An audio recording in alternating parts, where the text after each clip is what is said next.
I was sleeping in my rusted Ford F-150 behind a Home Depot when the old woman knocked on my window at dawn. The sharp tapping jolted me awake, and for a second I thought it was security again, ready to tell me to move along. But when I rubbed the fog from my eyes and looked through the cracked windshield, I saw her. An elderly woman in a charcoal coat holding a leather briefcase like it contained nuclear codes. "Austin Rivers?" she asked when I rolled down the window. Her voice was steady, but there was something else underneath. Excitement maybe, or disbelief. "Yeah, that's me," I croaked, my throat dry from another night of breathing recycled air. "If you're here about the truck payment, I already told them they can have it back next week." "No, Mr. Rivers, my name is Margaret Sinclair. I'm an estate attorney from Austin." She pulled out an envelope with my name written in elegant script. "Your grandfather, Henry Rivers, passed away last week in Tyler. He left you everything." "My grandfather died when I was 7, I said automatically. That's what my parents had always told me. Construction accident, closed casket, no questions. The kind of story that gets told once and never questioned again. "That's what your family wanted you to believe," she said, her weathered hands trembling as she handed me the envelope. "But Henry Rivers died 7 days ago, at the age of 89. And Mr. Rivers, he left you everything. Everything." I laughed, but it came out bitter as burned coffee. "Lady, I'm sleeping in a parking lot. My wife left me for my boss. They took my house, my job, my dignity. Whatever scam you're running, I've got nothing left to steal." Funny how rock bottom gives you clarity about these things. She opened her briefcase and pulled out a stack of documents, each one bearing official seals and letterheads from law firms I'd seen on billboards. His ranch in Tyler, 300 acres valued at $15 million, a construction company portfolio worth $180 million, his bank accounts totaling $95 million. The papers shook in my hands like blueprints in a Texas wind. This had to be a mistake or a cruel joke. Maybe Jessica and Roger had hired this woman to torture me one final time. Give me hope just to rip it away. That would be their style. They'd probably get a good laugh watching me believe I was worth something again. "However," Margaret continued, and there it was, the catch I'd been waiting for. "There is one condition. Your grandfather's will stipulates that to claim the inheritance, you must first uncover a secret your family buried 60 years ago. A secret about your grandmother, Elena's death in 1965. "This is insane," I said, handing the papers back. "My grandmother died in a house fire. It was an accident. There's no secret, no mystery, no fortune waiting for me in Texas." But even as I said it, I remembered things. Questions that never got answered. Photos that went missing. The way Dad's hands would shake when anyone mentioned. The old place in Tyler. "Mr. Rivers? Do you know Roger Calloway's father was named William Calloway?" My blood went cold. "How do you know about Roger?" The question came out sharper than a nail gun. "Your grandfather knew everything. He's been watching your family for decades, waiting for the right moment. He knew what Roger would do to you. He knew about Jessica. He even knew you'd be sleeping in this exact parking lot." Her voice carried the certainty of someone reading from a blueprint. "That's impossible." She pulled out a photograph. It was me, taken 2 weeks ago, standing outside the unemployment office, looking like I'd been hit by a wrecking ball. Someone had been following me, documenting my destruction. On the back, in the same elegant handwriting, "My grandson deserves better than what they've done to him." Your grandfather was many things, Mr. Rivers, but he was never a liar. The fortune is real, the ranch is real, but so is the danger. The secret he wants you to uncover is the reason he had to pretend to be dead for 54 years. It's the reason Roger Calloway targeted you specifically, and it's the reason your father has been lying to you your entire life. I thought about the last 6 months, Jessica laughing as she climbed into Roger's Mercedes, probably already planning how to spend my money. The security guards escorting me out of my own construction site like I was some kind of criminal. The first night sleeping in my truck, wondering how a man who did everything right could lose everything so fast. Turns out, I'd been asking the wrong questions. "What kind of secret is worth $290 million, I asked. Margaret's eyes darkened like storm clouds over a job site. The kind that destroyed one family and built another. The kind that turned your grandfather from a simple construction worker into one of the wealthiest men in Texas. The kind that certain people would kill to keep buried. She handed me a business card and a cell phone, both feeling heavier than a load of rebar. When you're ready to learn the truth, call me. But, Mr. Rivers, once you start down this path, there's no going back. Your grandfather made sure of that. As her town car pulled away, I sat in my rusted F-150, holding proof that everything I thought I knew about my family was a lie. And somewhere in East Texas, a dead man's fortune was waiting for me to be brave enough to claim it, or smart enough to know when I was being set up for the final blow. 6 months ago, I had what most people would call a good life. Every morning, I'd wake up at 5:30 in our North Dallas house, brew coffee in the kitchen I'd renovated with my own hands, and watch the sunrise paint the Texas sky gold through windows I'd installed myself. I managed construction projects for Callaway Development, pulling in $85,000 a year plus bonuses. Not rich, but solid, stable, the kind of life you build with your hands and a strong back. Roger Callaway had hired me 8 years ago when his company was half its current size. Back then, he'd actually walked the job sites, knew everyone's names, even came to my wedding. Austin Rivers, he'd said at the reception, raising his beer bottle like he was toasting the foundation of something permanent, is the kind of man who builds empires, dedicated, reliable, gets the job done right the first time. Jessica, you've got yourself a winner. Looking back now, I can see Roger was already studying me then, taking notes on what made me tick, what I valued, what would hurt most when he decided to tear it all down. But hindsight's got 20/20 vision and perfect timing. Always shows up after the demolition's complete. Jessica had glowed that day in her white dress, her dark hair pinned up with her grandmother's pearls. She was working as a real estate agent then, making decent money herself, specializing in commercial properties and new developments. We'd met at a charity build where she'd volunteered to help paint a house for Habitat for Humanity. My hero, she'd called me when I taught her how to use a paint sprayer without getting more paint on herself than the wall. And I'd believed that's what I was to her. The house in North Dallas had been mine before we married. A 4-bedroom colonial with a garage I'd converted into a workshop, complete with a table saw, miter box, and enough tools to frame a house from scratch. I bought it with cash from my savings and a small inheritance from my uncle Roberto, who'd passed away when I was 27. Jessica insisted on renovations immediately after our honeymoon. "This kitchen looks like something from the 90s, she'd complained, running her manicured fingers over perfectly good laminate countertops. "And that master bathroom? Roger's guest bathroom is nicer than this." So, we renovated. Granite countertops from Brazil, custom cabinets built by craftsmen who charge more per linear foot than I made in a week, a walk-in shower with enough jets to pressure wash a concrete slab, and a closet bigger than my childhood bedroom. Each upgrade cost more than the last, but Jessica said it was an investment. "You have to spend money to make money, Austin." Roger says that all the time. Roger said a lot of things I was learning, most of them designed to separate other people from their cash. My parents, Miguel and Carmen Rivers, had been married 38 years and still held hands at Sunday dinner like teenagers on a first date.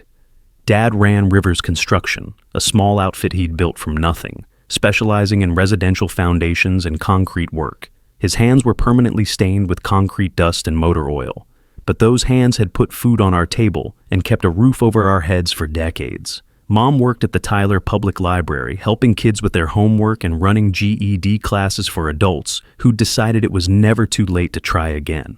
"Work hard, stay honest, treat people right," Dad would say, usually while teaching me how to read a blueprint or operate a transit level.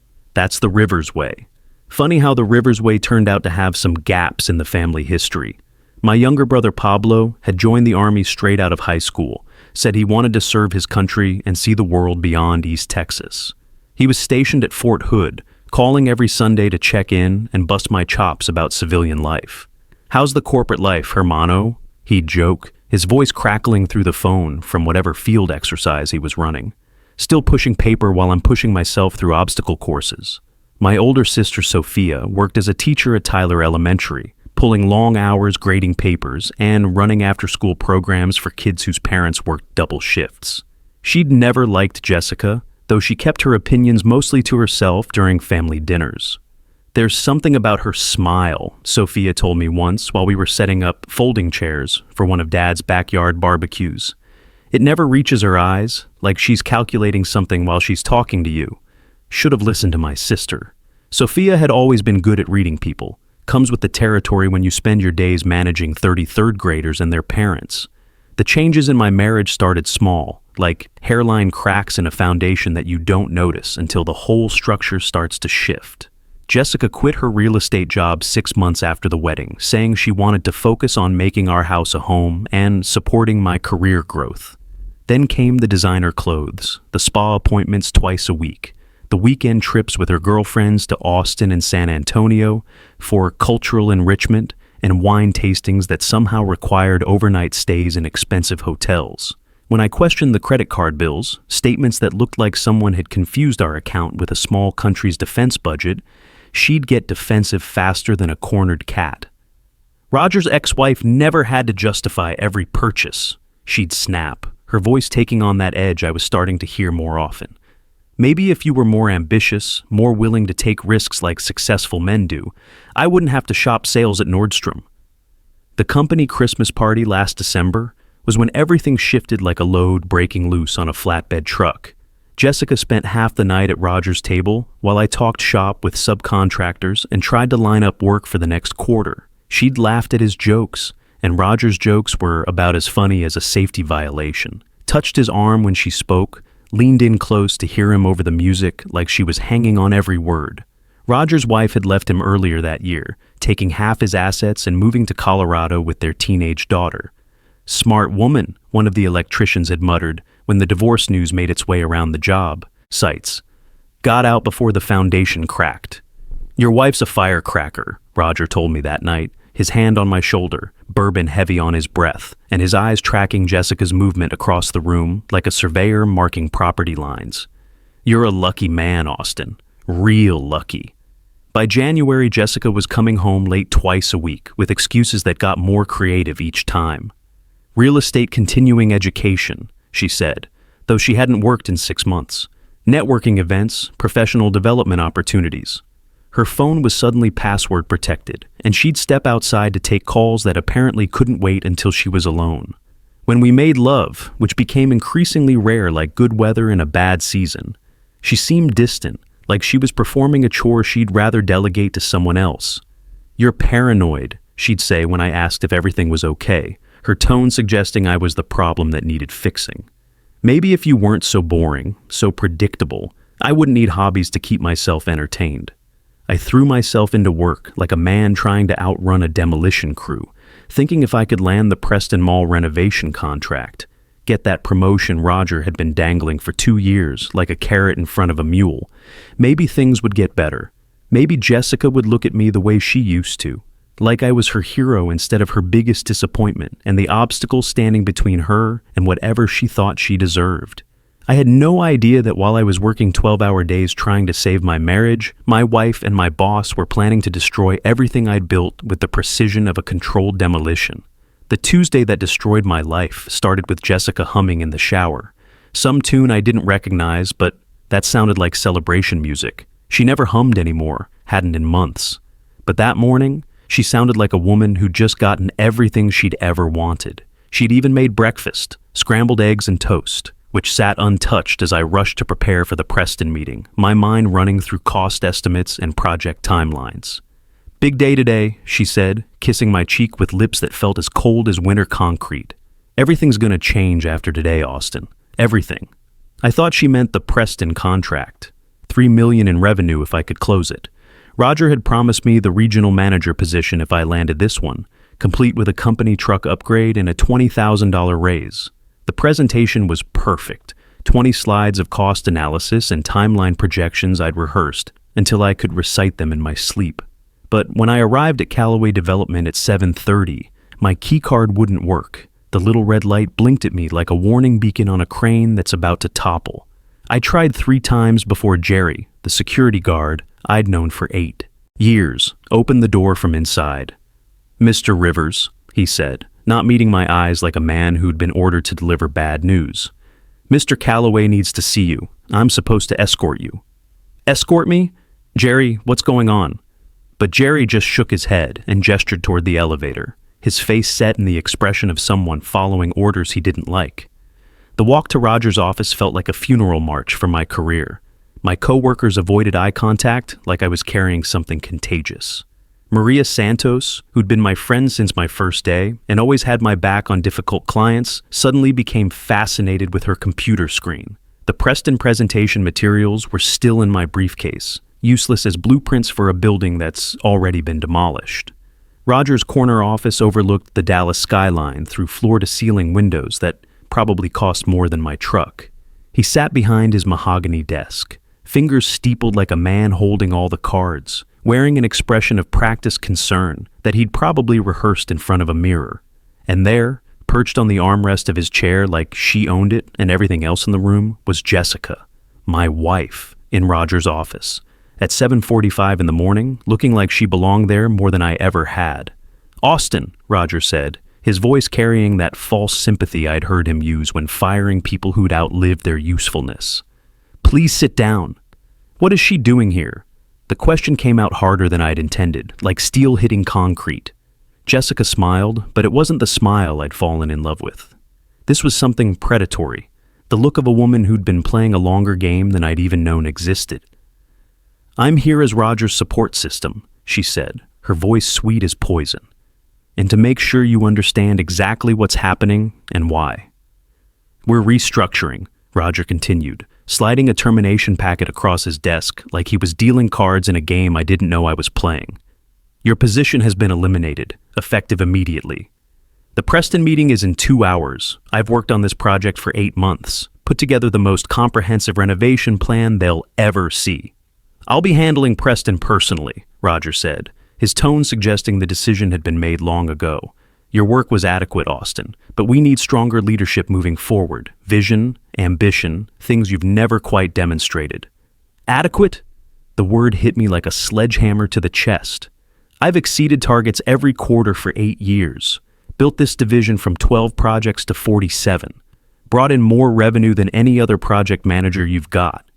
About that. Roger pulled out a folder thick enough to choke a horse. "We've discovered some serious discrepancies in your expense reports. Nothing criminal, yet, but certainly grounds for termination with cause. No severance, of course." "What discrepancies?" "Every receipt is documented, filed, and approved through proper channels." "The dinner with Preston last month," Roger said, pulling out a highlighted printout. "You claimed it was a business expense, but our investigation shows your wife was present. Personal use of company funds. That's fraud, Austin." "You told me to bring her?" The words exploded out of me like compressed air from a pneumatic tool. "You said Preston liked to see stable family men, that it would help close the deal." Jessica laughed then, a sound like breaking glass in an empty house. "Oh, Austin, still so naive after all this time. Roger and I have been documenting everything for months. The drinking problem you've developed, the inappropriate behavior at company events, the way you've been treating your coworkers." "What drinking problem? What inappropriate behavior?" Roger turned his computer monitor toward me, like he was presenting evidence to a jury. Security footage from last month's company party played on the screen, but it had been edited, spliced together to show me stumbling, leaning too close to female colleagues, my words slurred in conversations taken completely out of context. In reality, I'd had 2 beers over 4 hours and spent most of the evening discussing work schedules with the project coordinators. But the way it was cut and edited made me look like a drunk who couldn't keep his hands to himself or his mouth shut. Professional editing software in the hands of people with professional hatred, turns out that's a dangerous combination. "Maria Santos has filed a complaint," Roger added, pulling out another document like a magician producing endless scarves from his sleeve. "She felt very uncomfortable with your advances during the party." "This is completely fabricated." My voice cracked like old timber under stress. "Maria and I were discussing her son's baseball team and the scholarship applications. She asked for advice because her kid wants to study engineering." "That's not how she remembers it," Jessica said, standing beside Roger with her hand on his shoulder like she was claiming territory. "And I'm filing for divorce. My lawyer says the house is mine. Community property laws work in favor of the spouse who's been maintaining the household. Plus, I've been documenting your emotional abuse, your drinking, your complete negligence as a husband for months. You haven't worked in 6 years. I've been maintaining our home with marital funds," she said, her voice taking on the tone of someone who'd rehearsed this speech until it sounded natural. Every improvement, every mortgage payment during our marriage, all community property. Roger's lawyer explained the whole process to me. Very thorough man. Oh, and your personal accounts will be frozen pending the divorce proceedings. Standard procedure in cases involving financial abuse and potential flight risk. Roger stood up, straightening his tie like a man who'd just closed the deal of a lifetime. Security will pack your tools and personal items. You have 10 minutes to clean out your desk and leave the premises. Your company truck needs to be returned by 5:00 p.m. today. The laptop, phone, and corporate credit cards stay here, naturally. 8 years, I said, my voice breaking like a load cable under too much weight. 8 years I've built this division, brought in millions in revenue, made you rich enough to afford whatever this is costing you. Real men don't cry like babies, Jessica said, her voice sharp enough to cut rebar. Maybe living in your truck will toughen you up, teach you what real ambition looks like instead of all this middle-class mediocrity you're so proud of. Jerry and another guard appeared at the door like pallbearers at a funeral I hadn't known I was attending. As they walked me out past coworkers who suddenly found their shoes fascinating, I heard Roger's voice behind me, already moving on to the next item on his agenda.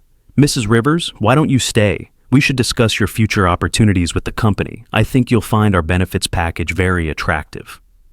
By noon, I was standing in the Home Depot parking lot while Jerry packed my belongings into a cardboard box. 20 years of construction knowledge reduced to a few personal photos and a coffee mug that said, World's Best Project Manager. By 5 p.m., I was handing over the keys to my company truck, signing papers that made me feel like I was signing my own death certificate. By midnight, I was parked behind a Walmart, my entire life fitting in the cab of my 10-year-old Ford F-150, the only vehicle still in my name. Funny thing about Rock Bottom, it's got excellent acoustics. Every mistake you've ever made echoes back at you with perfect clarity. For 3 months, I lived in my truck like a ghost, haunting parking lots across Dallas. The Home Depot on Lemon Avenue became my bedroom because the overnight security was lazy and the morning shift didn't start until 6. The 24-hour fitness on Greenville was my bathroom and shower until my membership expired and they stopped pretending not to notice I'd been wearing the same 3 work shirts in rotation. Taco Bell dollar menu became my fine dining establishment. 1 bean burrito could be stretched into 2 meals if you ate slowly enough and convinced yourself you weren't that hungry anyway. The job applications blurred together after a while. 50, 100, 200 resumes sent into the digital void where hope goes to die. Every construction company in Dallas somehow knew about my misconduct at Callaway. Roger had poisoned the well so thoroughly that even day labor crews wouldn't hire me. Turns out reputation travels faster than truth in the construction business, and both of them hit harder than a falling I-beam. Pablo called from Fort Hood one night. While I was parked behind a Denny's, stealing their Wi-Fi and pretending I had somewhere better to be. Austin, why haven't you been answering your phone? Mom's worried sick, keeps asking Sophia if she's heard from you. Phone got shut off, I said, my voice sounding like sandpaper on concrete. I'm using a burner now. Come stay with us then. Sophia's got a couch and we'll figure something out. Family takes care of family, hermano. Mom and Dad's house burned down in that electrical fire 6 months ago, remember? They're sleeping on Sophia's couch already. She doesn't have room for another person. And I'm not going to be the guy who makes a teacher choose between helping her parents or her brother. Then I'll send money. I've got $3,000 saved up from deployment pay. Keep your money, Pablo. I'll figure this out. But I wasn't figuring anything out. I was dissolving one day at a time like sugar in rain. My work clothes hung in the back seat like ghosts of my former life, still smelling faintly of sawdust and honest sweat. I'd lost 25 pounds and looked like a scarecrow that had given up trying to scare anything. My reflection in the rearview mirror showed a stranger with hollow eyes and gray creeping into his beard like frost killing a garden. Then came that morning behind Home Depot, April 18th, which felt like the universe's idea of ironic timing. The day taxes were due, and I didn't have enough income to owe anything to anybody. After Margaret had dropped the bombshell about my grandfather's inheritance and driven away in her town car, I sat in my F-150 for an hour, reading and rereading the documents she'd left. The letterhead was real. I'd Googled the law firm on my cracked phone screen. Sinclair and Associates, downtown Austin, with a website showing glass towers and clients who owned more land than some small countries. The letter from my grandfather was what convinced me it wasn't an elaborate setup. His handwriting matched the birthday cards I'd received as a child before he supposedly died. But more than that, he knew things no scammer could know. Austin, you have your grandmother Elena's eyes and her stubborn spirit. When you were 6, you built a treehouse in our backyard oak with nothing but scrap lumber and bent nails. You told everyone it was a fortress to protect the family from dragons. That determination will serve you well in what comes next. I did remember that treehouse, rickety as a politician's promise, but built with enough determination to last 3 summers. But how could a dead man know about that? I called my father from the Home Depot parking lot, my hands shaking like I was operating a jackhammer. His voice went silent when I mentioned Henry's name. Where did you hear that name? He's alive, Dad, or he was until last week, and apparently he's been watching us all these years. Come home now. Don't talk to anyone else about this. Some secrets have sharp edges. The drive to Tyler took 3 hours, but felt like minutes, my mind racing through every conversation I'd had with my parents about our past. The stories that didn't quite fit together, like poorly cut lumber, the photo albums with pages missing, the way they'd changed the subject whenever I asked about our family history in East Texas. Sophia's 2-bedroom house was cramped with 4 adults inside, feeling like a job trailer during a thunderstorm. My parents sat on the couch like defendants awaiting a verdict. Sophia stood by the window, arms crossed, still wearing her teacher's clothes from a late parent conference. Is it true? I asked. Has Grandpa been alive this whole time? My father looked older than his 62 years, his contractor's hands trembling as he reached under the couch and pulled out a metal lockbox I'd never seen before. We need to go to the ranch, he said. To the old place. There are things buried there, things we promised never to disturb. But if Henry is really dead, then the promise died with him. What things? Evidence, my mother said, her librarian voice steady as a foundation. About what really happened to your grandmother, about why Roger Calloway wanted to destroy you, about a secret worth killing for. The ruins of the old Rivers Ranch in Tyler looked like broken teeth against the East Texas sky. Fire had consumed most of the main house decades ago, leaving only stone foundations and a few stubborn walls that had refused to surrender. Weeds grew through cracked concrete floors, and a rusted gate hung crooked on its hinges like a broken promise. My father led us through the debris with the confidence of someone who'd walked this path in nightmares for 50 years. We descended into what remained of the old barn, using our phone flashlights to navigate the darkness that smelled of old wood and older secrets. In the far corner, behind what looked like a solid concrete wall, Dad ran his hands along the surface until he found what he was looking for. Your grandfather was paranoid even before he had reason to be, Dad said, pressing specific spots in sequence like he was entering a combination that had been burned into his memory. He built this himself in 1965. The wall swung inward on hidden hinges, revealing a room that time had forgotten. Inside, a massive safe stood like a monument to family secrets. Dad knew the combination, Elena's birthday, forward and backward.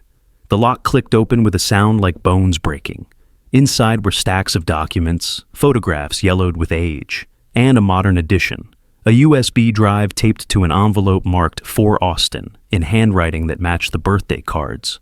The story that emerged from those documents read like a crime novel, except the victims were real, and the statute of limitations had run out on everything except murder. In 1965, my grandmother Elena had discovered that her brother, Vicente, was using the family construction business to launder money from drug deals. When she threatened to expose him, Vicente couldn't let that happen.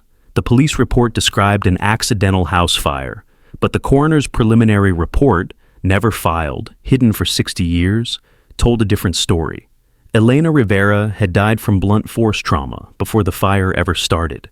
Henry had spent 2 years gathering evidence, recording conversations, building a case that would have destroyed Vicente and his partners, including William Calloway, Roger's father. When Vicente realized how close Henry was to the truth, he made a simple offer: disappear forever, or watch the rest of the family burn. So, Henry Rivers died in a construction accident that never happened. taking $150,000 in business assets and a lifetime of guilt. Over 60 years, he'd turned that money into an empire worth nearly $300 million, all legitimate, all waiting for the right moment. The USB drive contained the final pieces, recordings of Roger planning my destruction, evidence of current money laundering operations, and proof that the Calloway family had been built on my grandmother's grave. 6 weeks later, I stood on the porch of my grandfather's ranch house, watching the sunrise paint East Texas gold. The FBI had moved faster than a nail gun in the hands of a pro. Roger Calloway was arrested at his country club, dragged out in handcuffs, while his golf buddies pretended they'd never known him. Jessica got 5 years for conspiracy and fraud, just enough time to think about what real ambition actually costs. The inheritance was real, every dollar of it, but the real gift was simpler. Proof that patience beats revenge, that building beats destroying, and that sometimes the best way to win is to let your enemies destroy themselves while you build something better. Roger thought he was so clever, destroying me to protect a secret that was already buried. Turns out clever doesn't mean much when you're wearing an orange jumpsuit and learning that federal prison doesn't have a golf course. Real men don't cry like babies, Jessica had said. She was right about that. Real men build legacies that last longer than the people who try to tear them down.